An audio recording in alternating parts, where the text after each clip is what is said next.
Good afternoon. My name is Adrian Dix. To my right, BC's Minister of Health, and to my right is Dr. Bonnie Henry, BC's Provincial Health Officer.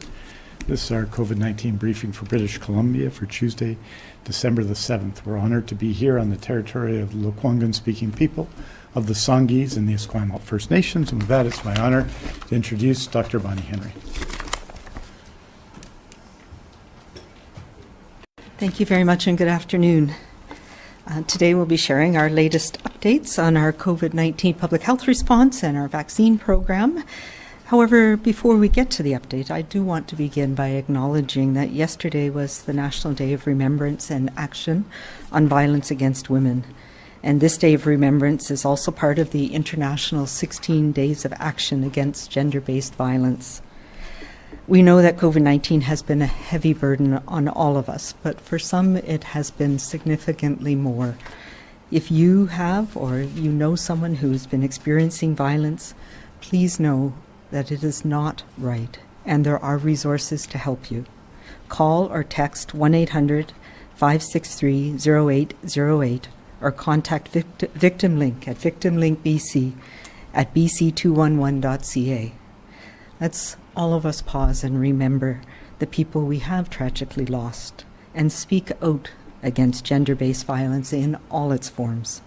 And reach out to those who may need help. As you know, we've been hearing a lot lately about Omicron, the latest variant of concern that has been identified around the world. We had our first case identified here in British Columbia last week, and we are now up to 5 confirmed cases. So an additional 4 cases have been identified over the weekend, and we have a number of others that are suspect and pending that are likely to turn out to be this new variant as well. And I think that is not a surprise. As we've said, once we start to look for it, it is likely that we're going to find it. We know this virus travels quickly and it travels in people. And when people move, the virus strains move with them. So we will be updating on a regular basis as these results come in so that you have an understanding of what we're seeing here in BC.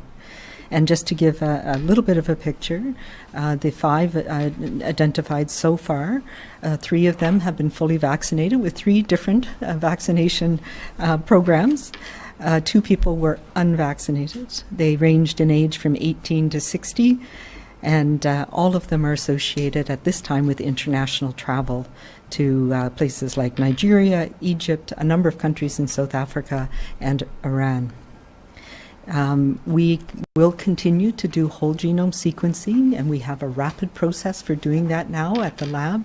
We've been building up our whole genome sequencing program from the very beginning of this pandemic, and it has enabled us to understand how this virus has changed over the course of the pandemic here in British Columbia. So we'll continue to do that, and we will continue to do the wastewater surveillance as well that has been giving us an idea of how much of this we're seeing in different parts of the province. And we'll be putting updates into our bulletins and updating as well here on Tuesdays. Also late last week, the National Advisory Committee on Immunization released their additional recommendations on booster doses, and we were very pleased to see that these recommendations are very much aligned with the approach that is already underway here in British Columbia.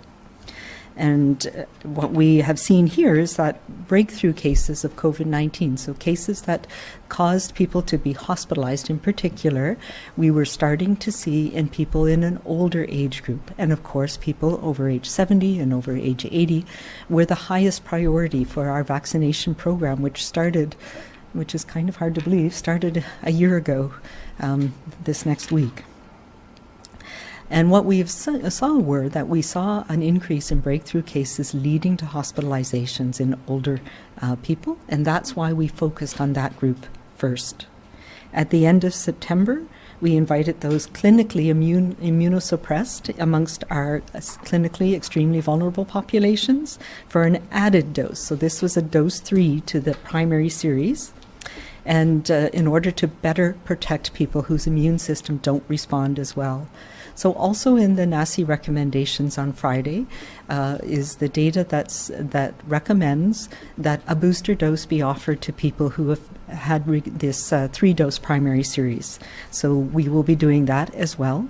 So those people who received their 3-dose primary series will be eligible to receive a booster dose at 6 months after their 3rd dose. And on October 26th, we announced our booster program, which is designed to reach the entire adult population 18 and over the next 6 to 8 months. We will also be continuing to watch the data on younger people, the 12 to 17 age group, and determine whether a booster dose is needed in that age group as well. As we said, the interval from dose 2 is projected to be about 6 to 8 months from the dose 2, with a goal to ensuring that those who were more vulnerable to breakthrough infections, who we were seeing having more severe infections and being hospitalized, to receive their booster doses first and as close to 6 months post-dose 2 as possible. Since the beginning of the vaccination program and with this booster campaign, we have taken a risk-based approach, and we know that the most important risk is age. And we've looked at our own data, so what we've seen here in BC, what we've seen across Canada and internationally, which showed that different groups are at different risks of breakthrough. We have good, strong vaccine effectiveness, and we showed that data from the work done at the BC CDC and in Quebec that shows that 6 months, 7 months, 8 months, most people with strong immune systems, especially younger people, do still have good, strong protection. And we see that in our breakthrough data as well, where it's very unusual for a vaccinated person under age 70 to require hospitalization. So that's why we focused on our initial priority groups being elderly people in long-term care. We knew that this makes a huge difference, and we're seeing that now. We're seeing the impact of our vaccine mandate for healthcare workers and the booster doses, with the fact that our outbreaks in long-term care have gone from over 20 to now 2. We've also provided booster doses to people over the age 70 who are living in the community. First Nations, Inuit, and Métis people, 18 years of age and older in all settings across the province. And those people who received an initial series of vaccine that we now know doesn't have a strong and long-lasting immune response. So those are people who received 2 doses of AstraZeneca, and they are now receiving, and there's been quite a few who've received it already, at 6 months after dose 2. As well as people who had a short interval between dose 1 and dose 2. So one of the differences between our program and some other provinces is that we went to that extended interval quite early on. So there's a limited group of people, mostly elderly residents of long-term care homes and some healthcare workers who received a shortened interval at the beginning. And those people have been prioritized again to receive their booster dose because most of them are beyond 6 months at this point. We're also working through healthcare workers, starting from healthcare workers in high-risk settings, so in long-term care, assisted living, and care providers in hospitals, because this group we know continue to be broadened. We know that they're the people who are looking after people with COVID now in ICUs and our COVID units, and we're extending that as we move through this to reach all healthcare workers in facilities and the community, and that started already and will continue over the next 2 months. To date, over 500,000 booster doses have been provided across these priority groups. Those living in long-term care and assisted living have all been offered vaccination with their booster doses, and over 90% of those over age 70 will have been invited by the end of this week, and we know that about 81% of those have already been booked or have received their vaccine. Starting later this week, or on December 3rd, NACI also added new recommendations that included those aged 50 and over. So that is a new for NACI recommendation, but it is part of the program that we've had from the beginning. And one of the conditions that we were watching to see, looking at the data, was what is the interval they're going to suggest? And the interval aligns with what we were thinking all along, that is at least 6 months. So since dose 2. And I know there's been a lot of people who've been sending me notes about when they got their dose 1 and that it's quite a long time since then. As we know from our program, the vast majority of people, particularly those under age 70, receive their second dose in June, July, and early August. And that is why our booster dose program has been specifically ramping up, because we know that people will become due for this booster dose after 6 months, and that starts for the most part in January, February, and into March. So we've been working to make sure that we can do that. And now that we have finished with this highest priority, or finishing with the highest priority group, the next group will be receiving their invitations very soon. So our goal continues to be to vaccinate the entire adult population with a booster dose at 6 to 8 months.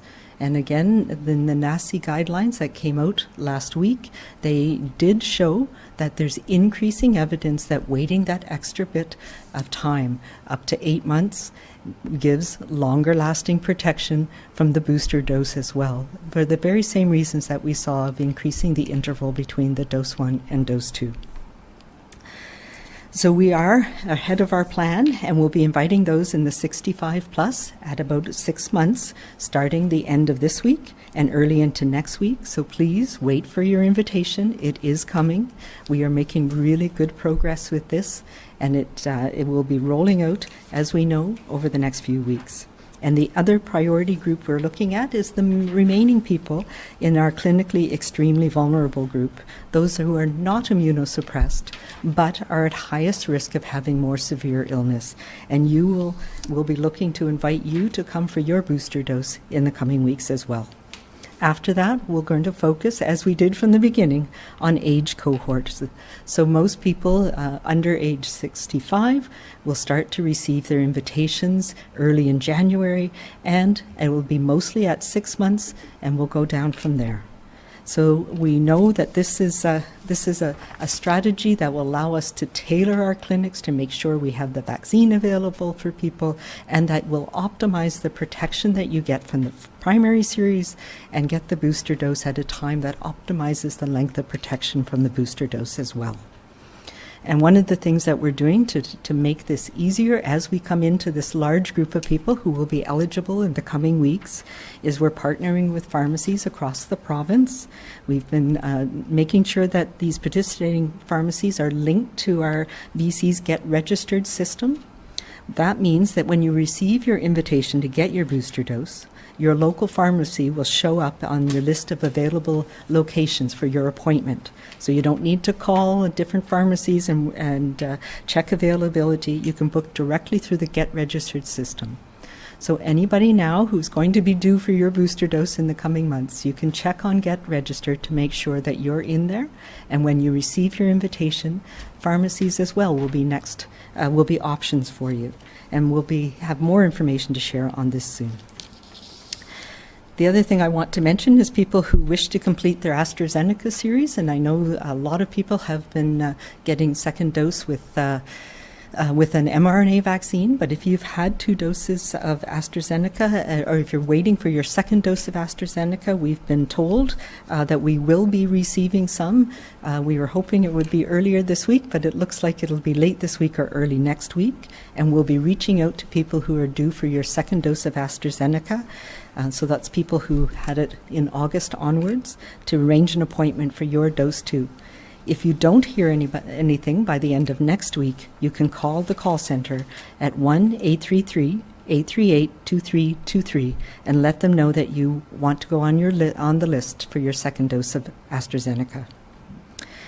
We continue to advocate to get more AstraZeneca to meet that need for people. We've also mentioned that we have some Janssen vaccine, and again, if you want to get on that list, where close to 2,000 people have indicated their desire, and many of them have already been vaccinated using this vaccine. But what you can do again is call the call center at 1-833-838-2323, and we'll arrange for your health authority to have that vaccine for you in your area.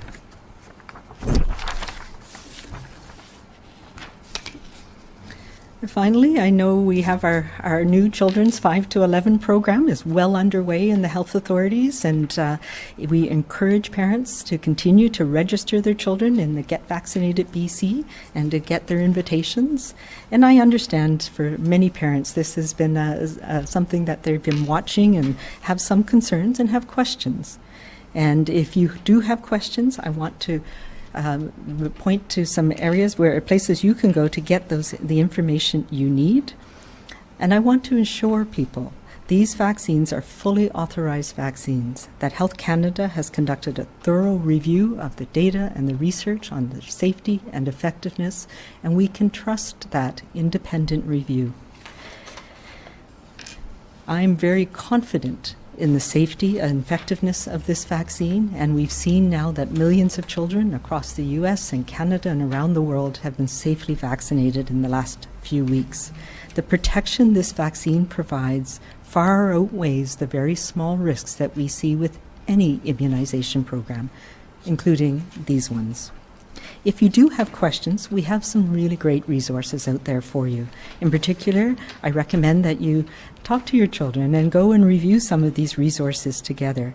The first one I would suggest is going to the BC CDC website. We have a Vaccine in Children's tab on there that has lots of information directed for parents, but also for children as well. On the Kids Boost Immunity website, there's also some interesting facts for younger children that would be helpful about what it means and what to do at the vaccine appointment, and what to do if you're nervous about needles. And as well, there's some really interesting stuff for older children about how vaccines work. So I encourage everybody to take a look at those, or to talk to your family doctor or your pediatrician, your nurse practitioner, your pharmacist, to get the information you need to have confidence to protect your children. Finally, I know there's been a lot of commentary about the Omicron and what does this mean, and there are many things we still don't know. This is our latest variant of concern, and it seems like we're on this never-ending uncertainty. As these new challenges emerge, this uncertainty can create a level of anxiety. Our minds, our brains abhor uncertainty. It's one of those things that can cause stress and depression in people. And we've been living with this uncertainty for a long time. It is yet another hill in a very, very long journey. If you're feeling anxious or depressed or hopeless, I encourage you to focus on what is happening now, recognizing that we do know how to get through this. We have been through this before. We've seen our worst case scenario, and we know what we need to do to prevent it. We have the tools to keep ourselves safe, to protect ourselves, our families, and our communities. And we know so much more about this virus now, whatever variant, whatever change it makes. There's action we can take today, and that's one of the things that helps us manage our anxiety. We have been through this, and we know what to do. There are things that can help us on a day-to-day basis, too. I know for me, things like going outside and going for a walk, doing a little bit of deep breathing and meditation, and these are some of the things that I've talked through with young people in my life in the last little while, with this anxiety that's come with the not knowing what's going on, and sometimes a little bit of anxiety and fear about the vaccine. Remembering to do some deep breathing, listen to music, meditate, bake cookies for neighbors or friends, support others who have been going through all of the things we've been going through together in this province. Helping out and reaching out to others and supporting others helps us too. Finding that joy in the small things every day. We need to remember to do that now with this uncertainty too. Rather than wasting that energy and emotion on wishing things were different, we need to accept and focus on the joys that we can do today, that we can get through today, that we can support each other, and that we can see ways to use this energy to protect ourselves, whether it's getting vaccinated, arranging for our children to get vaccinated, getting our booster dose when it's our turn, wearing our masks, keeping our gatherings small, our family and close friends together. We have seen so much altruism, supporting each other in our community across BC during this pandemic, but also the endless crises that we've been facing, and we need to continue to do that. This helps us all. It's what gets us through. Focusing on the actions that we can each take together and by ourselves is what we need to continue to do to get us through this pandemic and this phase now. Although the days may be darker, there is also light. There's light in that kindness and compassion for each other, in reaching out and connecting with friends and neighbors, particularly people who may be alone or struggling. There's light in keeping our close friends and groups small, spending time outside, enjoying the things we can do instead of focusing on some of those things that are higher risk. Together we will get through these challenges, and we'll do it by being kind and being calm and being safe. Thank you.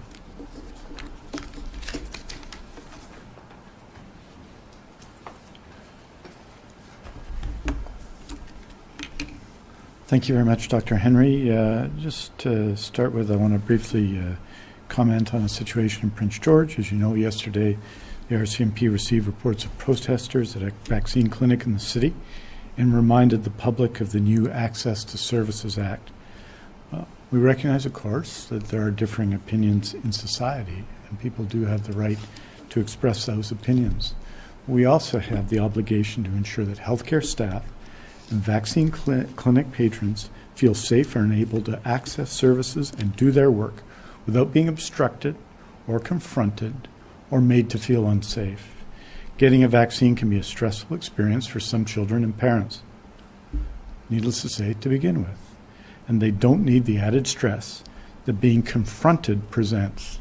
I know Northern Health appreciates the support in ensuring the safety of clinic operations, and I know the overwhelming number of British Columbians, the 91% and more over 12, and everyone really understands the need to treat others with care and with respect. And that is why we passed the Access to Services Act unanimously in the legislature just a couple of weeks ago, and it's why we'll continue to work to ensure that people can, when they decide to be vaccinated, can be vaccinated safely and peacefully. As Dr. Henry has said, 6 weeks ago, we announced in detail the rollout of our booster campaign, of our third dose campaign, and as Dr. Henry has gone through in detail today, the campaign has been, I think, extremely successful so far, and you see that in with respect to our outbreaks in long-term care and in assisted living and in independent living, and the difference that it makes there, along with the vaccine mandates we put in place. Just to give people some context, 6 months ago, BC had given 314,246 second doses. As of today, as of last night, there were 505,070 third doses administered in BC. So obviously, for the moment, we are ahead of schedule. Also note that there have been 4,253,637 first doses and 4,073,643 second doses. And importantly, and this is an important group, obviously, seniors over 70. Now, one half of seniors over 70, one half have already received their booster dose, which is good news. That group of individuals is 93% first dose, received first dose vaccinated, 91% second dose, and now 50% third dose. And those numbers we expect, given the priority that we've given to our elders in the vaccination process from the beginning, that group of people that number will continue to rise in the coming week. I wanted to note as well that the vaccine program for children 5 to 11 is moving forward well as well. We have 134,894 children registered in the program.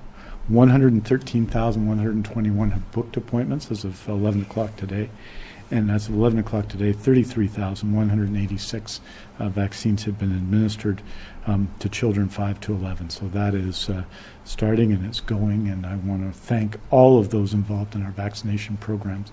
First dose, second dose, booster dose, dose for children 5 to 11, who are just doing an exceptional job, and thank everyone out there who has gone to get vaccinated. It is a critical way, and as we've seen in the numbers, a critical way that we can deal together with the COVID-19 pandemic, keeping ourselves safe, our communities safe, and address the outcome of transmission and hospitalization in the pandemic. I want to just report on where we are in our acute care system today. I would like to say one more thing, too, about the vaccination program, is just to express our appreciation to pharmacists across BC, BC Pharmacy Association, community pharmacists. You'll know that as of yesterday, 1,150,244 influenza vaccines have been administered in BC. The vast majority of those have been administered in community pharmacy. That for the first time last year, a majority. This year, the vast majority of those influenza vaccines have been administered in community pharmacies. And community pharmacies are now significantly involved in our COVID-19 program. 214 pharmacies already onboarded into the program. 300 will be added between December 8th to 15th, and of course more, as I said, reaching the 1,000 mark in January. And they are playing a critical role. And I want to just say to everybody, if you get the opportunity, to please express your appreciation to our community pharmacists who are playing such an important role in this process. Understand that these are exceptional times, and of course community pharmacists have always sought to play an important role, and they are, and that when you're working and maybe from time to time waiting for your community pharmacists, please show them all of the generosity and respect we show every healthcare worker. They are doing an exceptional job for all of us. In our acute care system, as you all know, there are 9,229 base acute care beds in BC. There are 2,353 surge beds across the province, and the census as of today across the acute care system is 9,330, which means that even though the relative number of COVID-19 cases is in decline, our hospitals are extremely busy. In critical care, there are 510 base beds, 218 surge beds, and as of today, there are 476 people in critical care in BC. And regarding critical care patients transferred out of Northern Health into other regions of the province, there have been 150 transferred to date. 117 of those patients are confirmed to have COVID-19, and of course the vast majority of those are unvaccinated. And the message from all of that really is to support our healthcare system. It is important to get vaccinated. And finally, our weekly surgical renewal update. Health authorities reported 5,814 surgeries completed between November 7th and November 13th. We know that there is a statutory holiday for Remembrance Day in that week. And well, surgeries, of course, are continuing at a very significant level across the province, roughly or near where they are in previous years. There are some postponements across BC, and there have been this week, November 28th to December 4th, because of the COVID-19 pandemic, and of course for other reasons that we all know. So 219 non-urgent scheduled surgeries postponed this week, 100 in Fraser Health, 21 in Vancouver Coastal Health, 10 in Vancouver Island Health, 88 in Interior Health. No surgeries were postponed in the Provincial Health Services Authority or in Northern Health. It's important to note of the 100 postponements in Fraser Health, 85 were due to severe flooding and landslides impacting the Chilliwack General and Langley Memorial Hospitals. Cumulatively, from September 5th to December 4th, there have been 3,670 surgical postponements. And as our commitment all along, every one of those patients will get the surgery they need.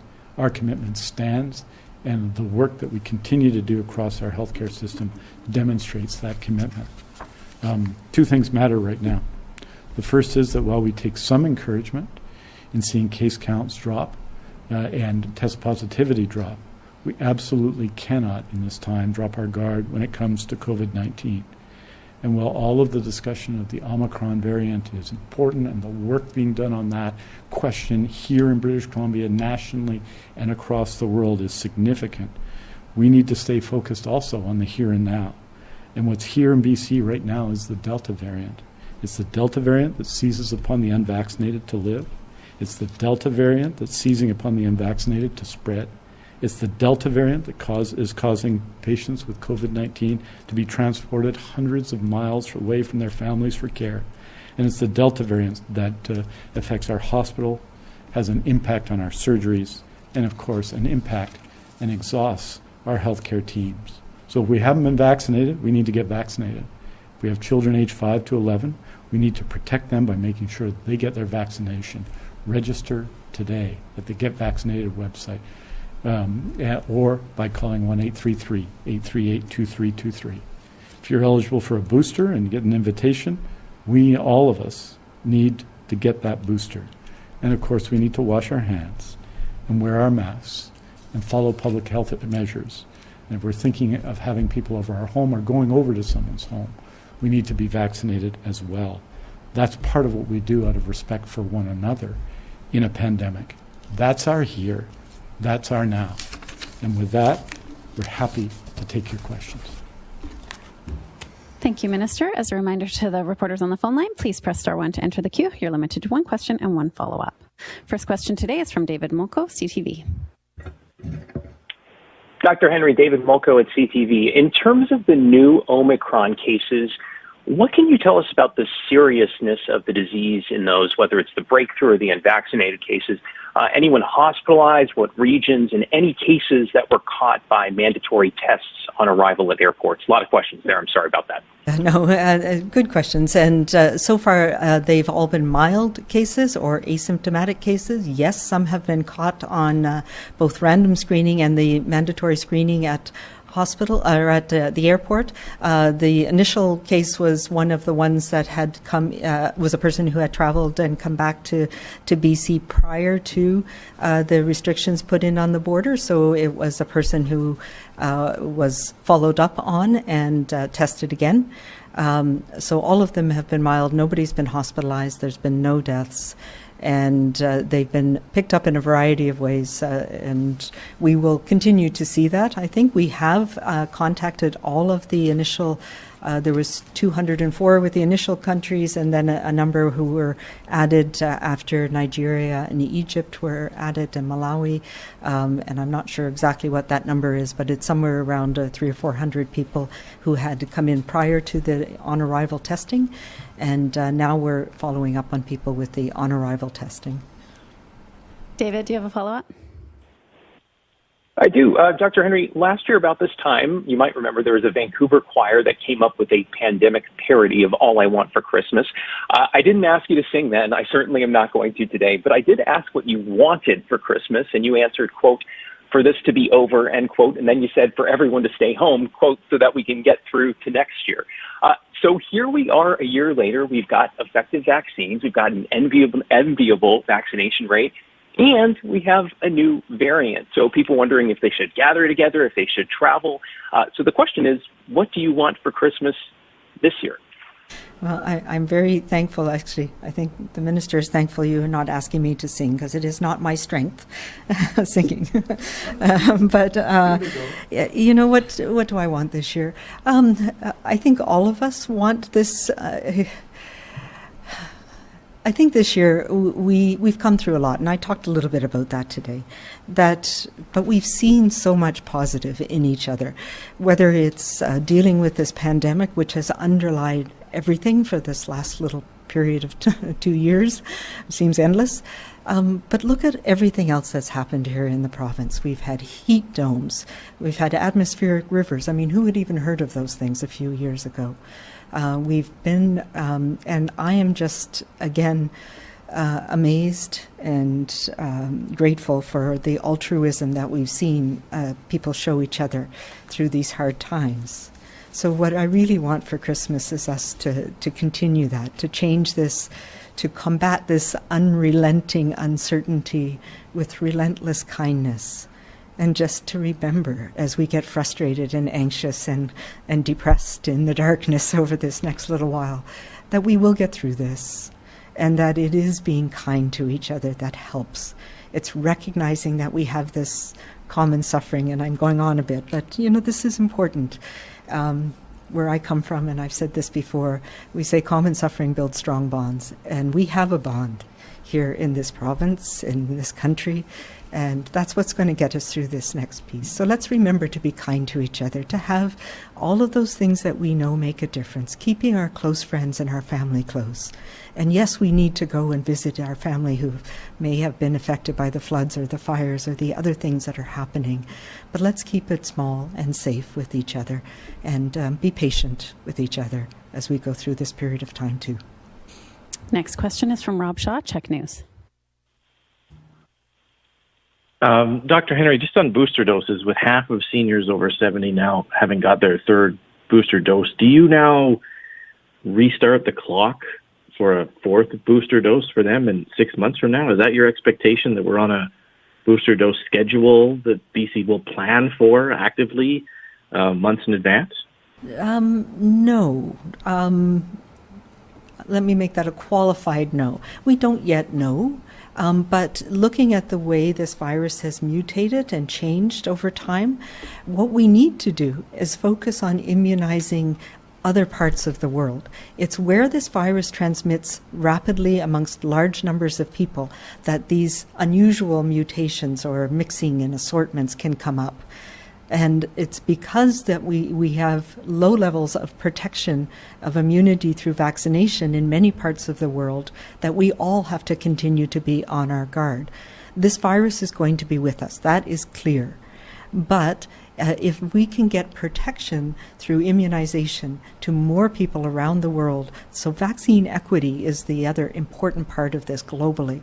And when we do that globally, the risk of having another mutation that's different, that escapes viruses or spreads more quickly, is going to go down dramatically. So that's what our focus needs to be. So we don't yet know if there's going to be a need for another booster dose at all, whether giving it, what is the optimal program. It may be that for the future, getting a primary series at 0 and 6 months gives you good long-lasting protection. It may mean that we get a booster dose every 2 or 3 or 5 years.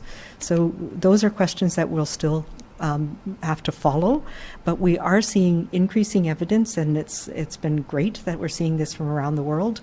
That increased interval between dose 1 and dose 2 gives longer lasting protection, and we're now starting to see that if you increase the interval between dose 2 and a booster dose, that it's probably going to give us longer lasting immune response as well. So we may not need a booster. That this booster may be enough to get us through next respiratory season or longer. So those are things that we'll continue to watch. But at the moment, we're planning for everybody getting a dose 3 over the next few months. Rob, do you have a follow-up? Sure. For Minister Dix, a question from a colleague. On Monday, your government opened the Urgent and Primary Care Centre in Esquimalt at its permanent location, but it still doesn't have enough doctors to actually accept patients to the primary care side, a problem that's impacting some of your other centers as well. So why isn't it working to recruit family doctors, and what are you doing differently now, if anything, in terms of an approach to attract them to these clinics? Well, what I can tell you is the urgent and primary care centers have been a godsend during the pandemic. They've been open. They've taken increasing numbers of patients. I can get you the specific numbers in terms of the number of people who've been hired both into UBCCs and into primary care networks to support the broader network of family practice doctors and nurse practitioners, but it's been significant. Of course, there are challenges in hiring and staffing up. We've increased the number of family doctors in the last year in BC above the increase in population in the past 3 years. In fact, we've obviously dramatically increased the number of nurse practitioners as well. They've increased well above population. In fact, we've led the country in increases in new registered nurses, all of which are important to urgent and primary care centers. So I think the urgent and primary care center is in Esquimalt is going to be a big success, as they have been across the province. There are challenges here in the Capital Regional District for two sets of reasons. One, we have the situation isn't static. Our existing Corps of Doctors sees quite a few retirements. But I think the UPCC in Esquimalt is going to be a great success. I know it is. Just as the one in Langford is, just as those in Victoria is, but not just those. The new nurse practitioner-led clinics, the primary care networks, the the investment in the primary care clinic and SUC and so on. All of it is significant.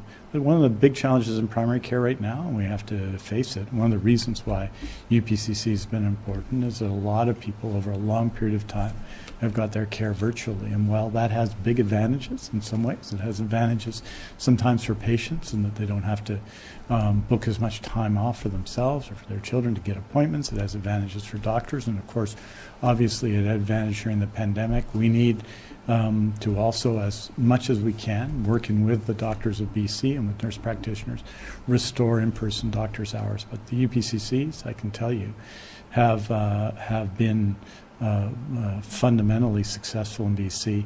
We wouldn't have, and we didn't do them with a pandemic in mind, of course. We didn't start with them. They're 26. In fact, we are opening one in Cranbrook tomorrow on Wednesday. But they have been central to ensuring give people primary care during the very challenging period that's been the pandemic for primary care. And I want to thank everyone involved, because it's not just doctors, it's doctors, and nurse practitioners, and nurses, and pharmacists, and mental health and addiction workers, and so many more who are part of our healthcare teams. And this is what we have to do, and I'm very confident that the one in Esquimalt is going to be a big success. Next question is from Richard Zussman, Global News. Dr. Henry, I know it's a small sample size with just 5 Omicron cases, but with 3 of those people vaccinated, are you worried about the effectiveness of the vaccine against the variant? And can you explain to people, I know this is federal jurisdiction, but how are there unvaccinated people traveling into Canada potentially carrying Omicron? Like, are you worried that the border checks are not working properly and that people unvaccinated are being able to travel here and potentially bringing with them the virus? Yeah, so yes, it is too small a sample size to make any indication at all about things like vaccination. And obviously we're talking across the country and sharing information on cases as we're finding them. And that's really the point we are at globally right now, is how far has this strain of the virus spread? So we're looking at it here in BC, obviously, through our whole genome sequencing program and across the country. So this, like many people, you don't have to be vaccinated, at least at the period of time we were talking about. You didn't have to be vaccinated to go to some countries. That has, of course, changed as of the end of November when vaccination became a requirement to get on flights here in Canada. So Canadians who go places and return, they need to be tested. There's a testing and quarantine program, and the unvaccinated people were part of that testing and quarantine program. And were tested again when we had concerns about the Omicron arising. So it is a challenge. I mean, I think we all want efficient travel. We all know there's reasons why people need to travel internationally, and there's a whole variety of reasons why people do that. Clearly, people should be vaccinated before they travel, and many countries in the world won't let people in unless they are vaccinated, including Canada. And we need to have a robust system for being able to test people on arrival and ensuring that that's done efficiently, and we're working with the federal government to try and ramp up that program too. Follow-up, Richard? I do, for colleagues here. And Dr. Henry, the Vancouver Police Department has made a decision not to mandate vaccine amongst their staff. Other police departments and first responders have mandated vaccine. Does that concern you at all? And there has also been a growing concern around rapid testing. You know, we've talked about this many times before, but we're seeing other jurisdictions, even in Canada, strongly encouraging and making rapid tests accessible. Like, is there any chance that a rapid test will be more widely accessible before Christmas for people here in BC to buy it at a pharmacy, or to get one to do asymptomatic testing before going to a holiday event or some other gathering? Yeah, so our program is focused on where we can use rapid tests to to help address transmission and the public program here. So it is for people who have symptoms. And more we are learning across the country that using rapid tests for asymptomatic testing, particularly vaccinated people, has a very, very low yield. And so we're looking at, what's the benefit of that. And there is a challenge in actually accessing a lot of the rapid tests. Yes, we have some that are useful in certain situations, and we've been using them in a whole variety of situations that we've talked about before, whether it's businesses, whether it's investigating outbreaks and other things. So it's still unclear whether, and we are looking at whether it makes sense to have rapid tests available for people, and the federal government is reaching out. We've been talking about whether we would have them for purchase to people. I think my focus is on where they make a difference in terms of, a parent assessing whether a child should go into school today. We've been using them in more remote communities where access to PCR testing can be a challenge when people have symptoms, and it helps us rapidly assess whether we have a COVID outbreak going on in those situations. And it's important that when we use these tests that they're available for people. So it is an evolving issue. And yes, there's been different pilot tests in different situations across the country around rapid testing. So not an easy answer to that one. Stefan Labbé, Glacier Media. Thank you for taking my question. This is for Dr. Henry and perhaps Minister Dix. I'm hearing from parents whose children under 12 had their COVID-19 vaccine bookings canceled because the government mistakenly booked them at pharmacies. Can you tell me how this happened and how many bookings are getting canceled because of this mix-up? Yeah, I think there was a small number that I've heard about. We know that, as we've talked about, pharmacies are starting to come on board for booster doses, and the booster dose, of course, is a different formulation. So the 5 to 11 formulation, the pediatric formulation of the vaccine, is being provided to our clinics across communities. Some of the communities, the whole of community approach, will have both the pediatric and adult vaccines, and we have many that are specifically for children. So I know there was a small number that had mistakenly been booked into a pharmacy clinic, and we've been addressing that with the call center and with the online booking program so that it doesn't allow you to book a younger child into there, because they don't have the pediatric vaccine in pharmacies, and it is not our intention to have pediatric vaccines in pharmacies in the near future. The pharmacies are working with us to really support the big rollout of the booster doses that will be coming due in the coming months. Do you want to add anything? Do you have a follow-up, Stefan? I do. I'm also hearing from parents that the distance to get their kids vaccinated is unfair, especially for those without a car. Can you explain why the pediatric COVID-19 vaccine is only being offered at larger clinics, and maybe an update on its possible widespread rollout at schools as well? Yeah, so each community is our public health teams on the ground in each community are determining where the best place for these vaccination clinics are for children. And yes, for some people that may mean a bit of a distance, but they're not only large clinics, there's small clinics, there's multiple clinics in different areas at different times. So we are trying to address the needs in every specific community. And I know in some communities already there are school-based immunization programs, particularly in some communities where it can be a challenge for parents to be off, and where we've heard that's a need. So it is not a rollout across all schools in BC, because that's not the clinic type that we've heard that parents want, and they're not the most effective. We did some of those for the 12 to 17, and most children and parents wanted to have a separate clinic where they could come to together.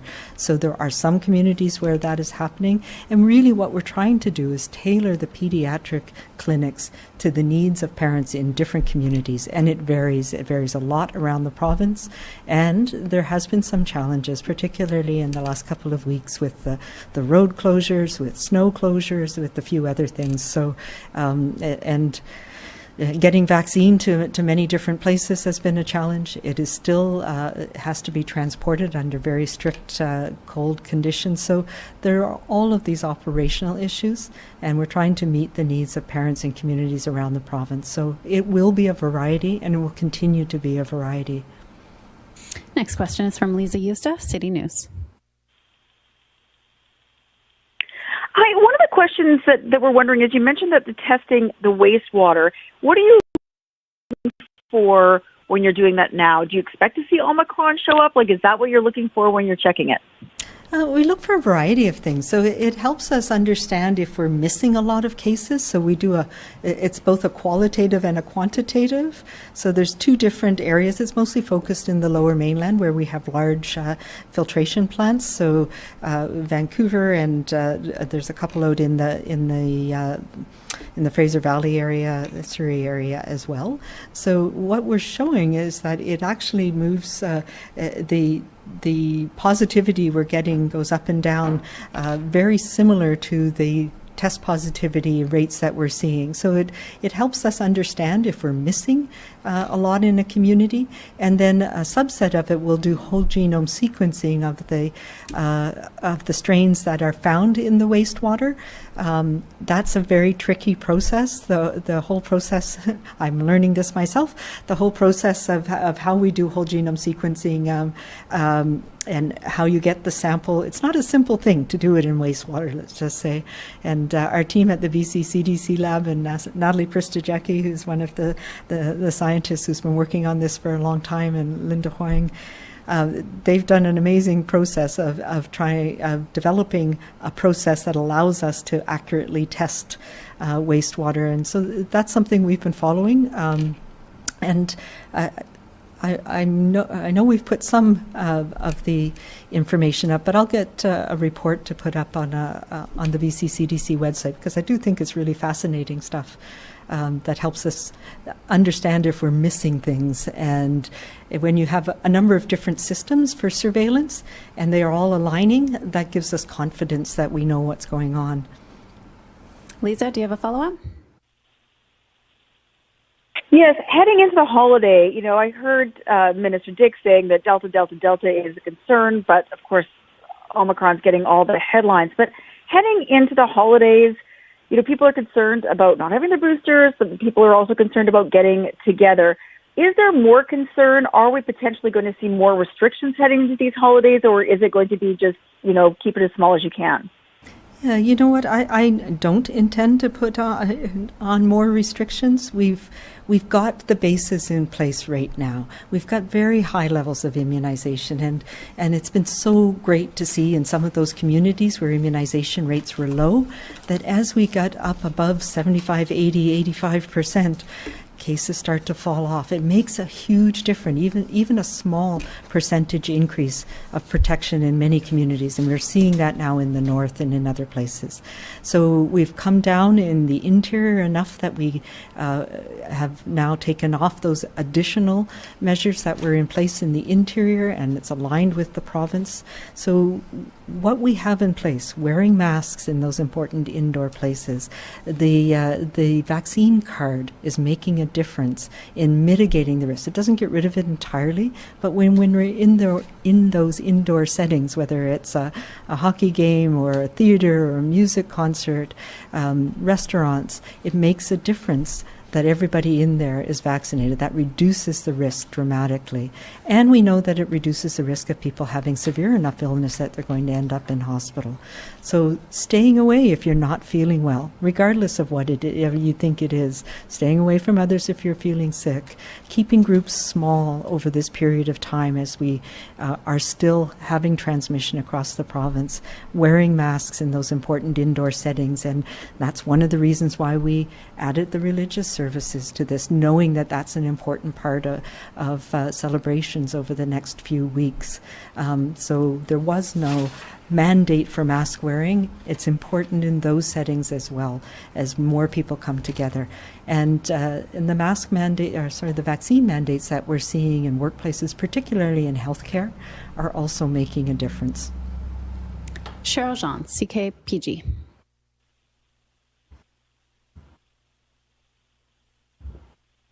Cheryl, are you there? Hello? Hi, go ahead. Hello? Go ahead. Okay. So, Dr. Henry, I'm looking at the latest data from Northern Health, dated December 1st, and it shows that about 90%, despite protests, about 90% of Prince George residents are vaccinated. The problem appears to be the Peace Country, the Northeast, where vaccination rates are around 50. So it begs the question, has the question being asked around here as why Prince George is under a health restriction when we're not part of the problem? Yeah, I don't want to call people problems in any part of it. It makes a difference that it's up to 90% in Prince George, and it's just got there quite recently, as you know. And it makes a difference in every community where vaccination has increased. The restrictions that are in place across the north, which are slightly above what we're seeing, reflect the fact that we see community transmission take off in many different places, and it reflects the stress on the healthcare system across the north as well.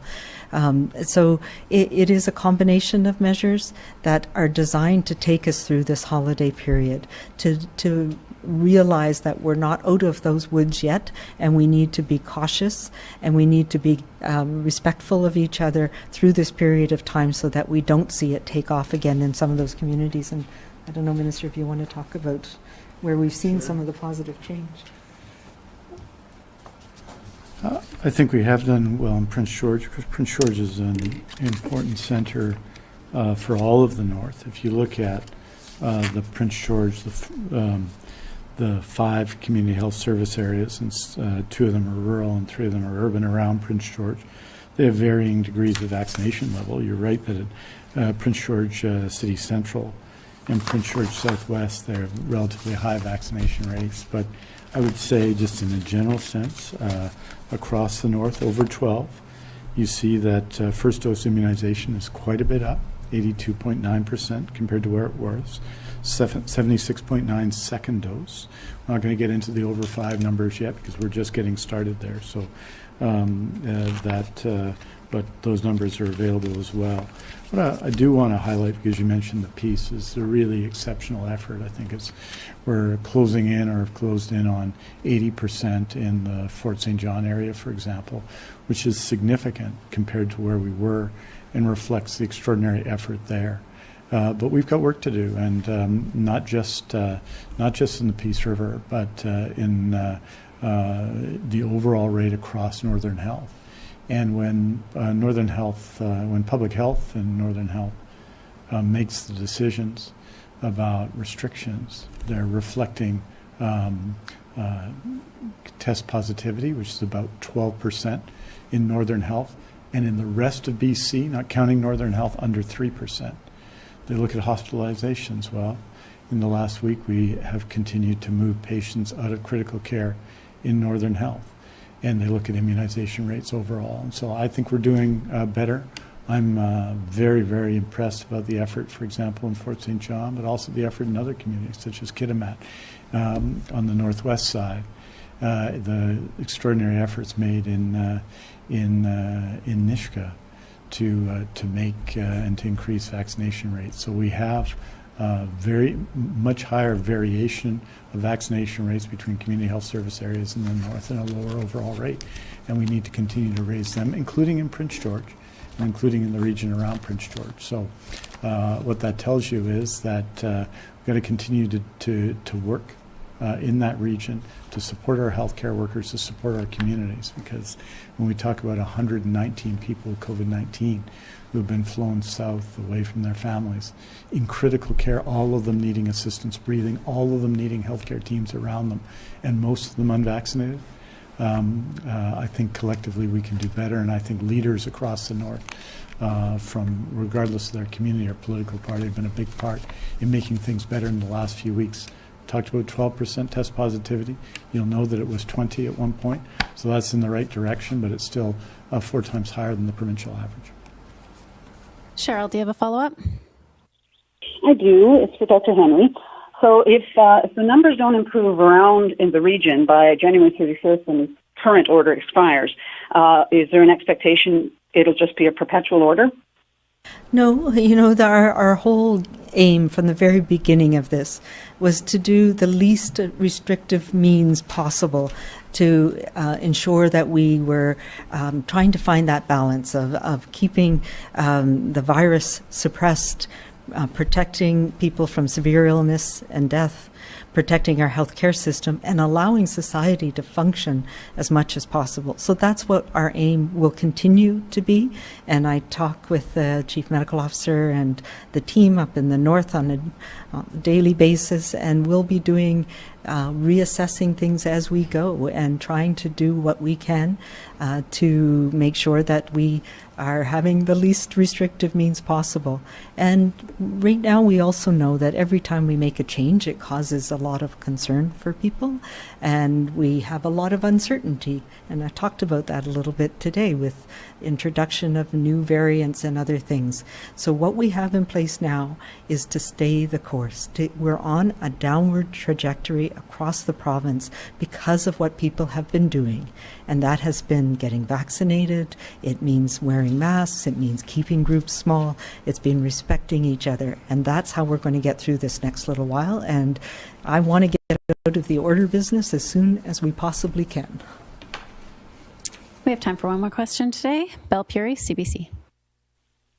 Thanks. Minister Dix, you talked early on in the briefing about the incident in Prince George, but you didn't explain why these people were only warned and not fined. Like, what's the point if they're not going to be fined? And if you could also give us your thoughts on VPD not making vaccinations mandatory. Dr. Henry didn't get to it.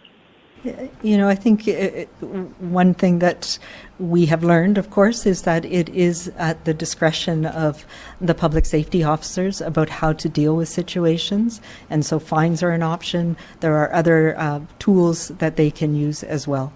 In terms of the Vancouver Police Department, that is their responsibility as an employer to have a safe workplace.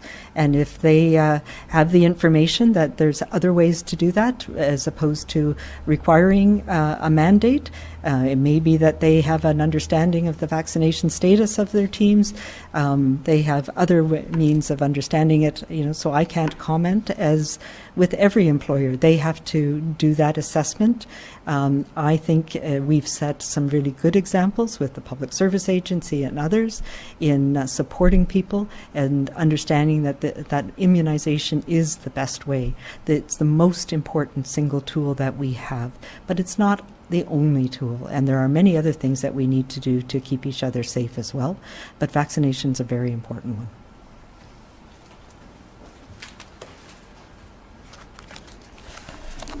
Bill, I think the RCMP responded promptly and made it clear to people what the law was, and obviously it's up to them and others who enforce public health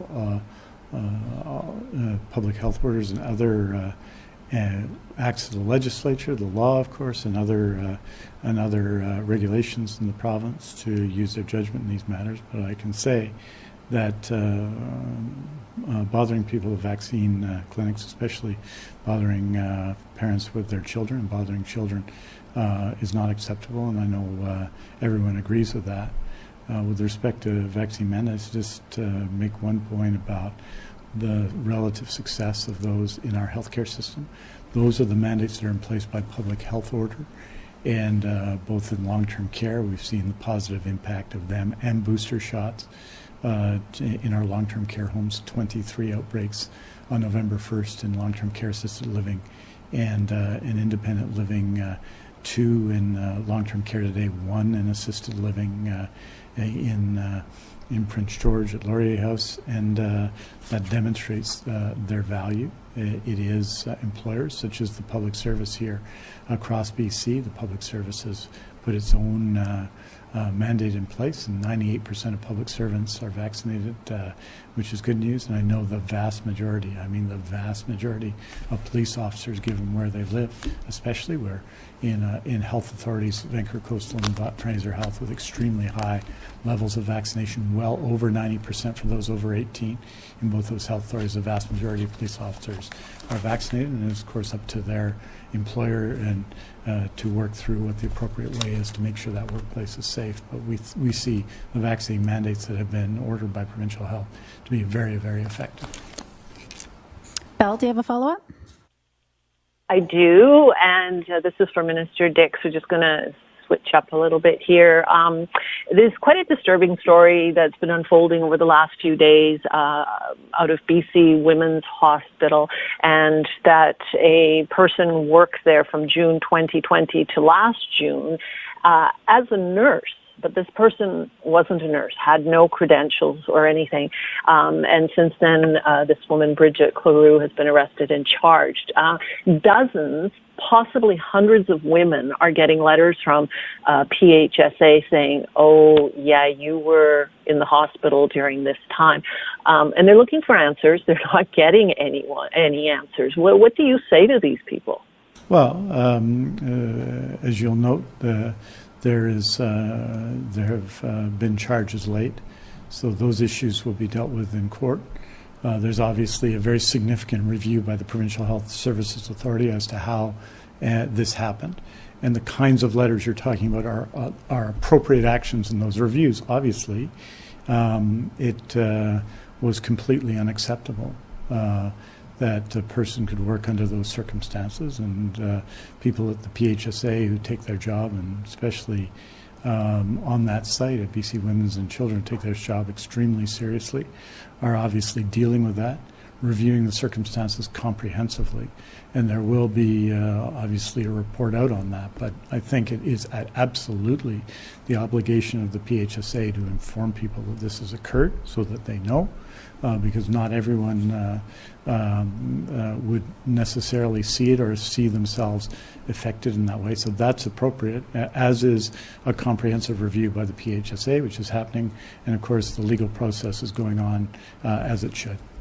Thanks very much. We'll see you next time.